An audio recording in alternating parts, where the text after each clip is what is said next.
2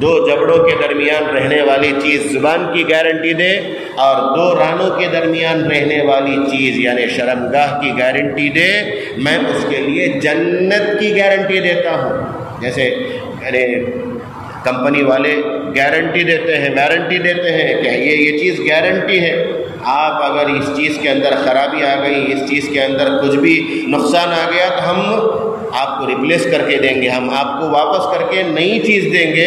اللہ کے نبی صلی اللہ علیہ وسلم نے اسی لیے حضرت معاذ رضی اللہ تعالیٰ عنہ نے اللہ کے نبی صلی اللہ علیہ وسلم سے پوچھا، کیا زبان کی وجہ سے بھی اللہ تبارک و تعالیٰ ہماری پکڑ فرمائیں گے؟ تو اس وقت اللہ کے نبی صلی اللہ علیہ وسلم نے فرمایا، سکلت کا امک یا معاذ، یعنی تعجب کے موقع پر یہ کلمات کہے جاتے ہیں عرب کے اندر، تمہاری ماں تم پر روئے، یعنی عرب کے اندر اس طرح کے جملے کا تعجب کے طور پر کیا بولتے تم ایسا کرتے نہیں کیا ویسا؟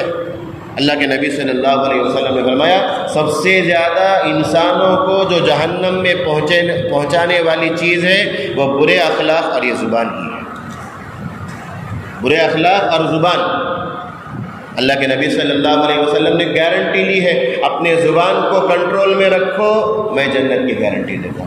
ویسے ہی شرمگاہ، دو رانوں کے درمیان رہنے والی چیز شرمگاہ، آدمی اپنے شرمگاہ کی حفاظت کرے، اپنے جوانی کی حفاظت کرے۔ اسی لیے اللہ کے نبی صلی اللہ علیہ وسلم نے 7 آدمیوں کے بارے میں فرمایا، اللہ کے عرش کے سائے کے نیچے ہوں گے، اللہ کے عرش کے سائے کے نیچے ہوں گے۔ اس میں سے ایک وہ آدمی بھی ہوگا، وہ نوجوان بھی ہوگا جس نے اپنی جوانی کی حفاظت کر کے اس جوانی کو اللہ کی مرضیات میں جس نے لگا لیا، جس کی جوانی، کیونکہ جوانی جو ہوتی ہے وہ دیوانی ہوتی ہے۔ یہ جو ٹین ایج کہا جاتا ہے، یہ جو عمر ہوتی ہے 15 سال سے لے کر یہ 25 سال 27 سال یا 28 جو بھی آپ رکھ لیجئے، اس عمر میں آدمی اس عمر میں نوجوان یہ سوچتے ہیں کہ ہم بالکل آزاد ہیں، ہمیں پورا اختیار، ہم جو چاہے کر سکتے ہیں، نہ ماں باپ کو پوچھنے کا حق ہے، نہ استاذ کو پوچھنے کا حق ہے، نہ کسی گارڈین کو، نہ کسی سرپرست کو، نہ کسی کو بھی پوچھنے کا حق ہے، ہم جیسے چاہے زندگی گزار سکتے ہیں۔ اگر کسی نے ہماری زندگی گزارنے کے طور طریقوں کے اوپر انگلی اٹھایا تو ہم اس کے اوپر کیس ڈال دیں گے۔ آج کی اولاد ایسی ہے۔ حضرت ابراہیم علیہ السلام اپنے بیٹوں کو نصیحت کر رہے ہیں، حضرت یعقوب علیہ السلام اپنے بیٹوں کو بلا کر آخری وقت نصیحت کر رہے ہیں، حضرت لقمان علیہ السلام اپنے بیٹے کو نصیحت کر رہے ہیں، اپنی اولاد کو دیندار بنانے کی فکر، کیونکہ آج کا زمانہ اتنا پرفتن زمانہ ہے، بے حیائی کا زمانہ ہے کہ ہمارے نوجوان اپنے ہاتھوں سے جوانی کو ضائع کر رہے ہیں۔ ایک عمر شادی کے لائق نہیں رہتے، شادی ہونے کے بعد یعنی رشتے ختم ہو جاتے، میں کھول کر نہیں بول سکتا ہوں، اپنی جوانی کی حفاظت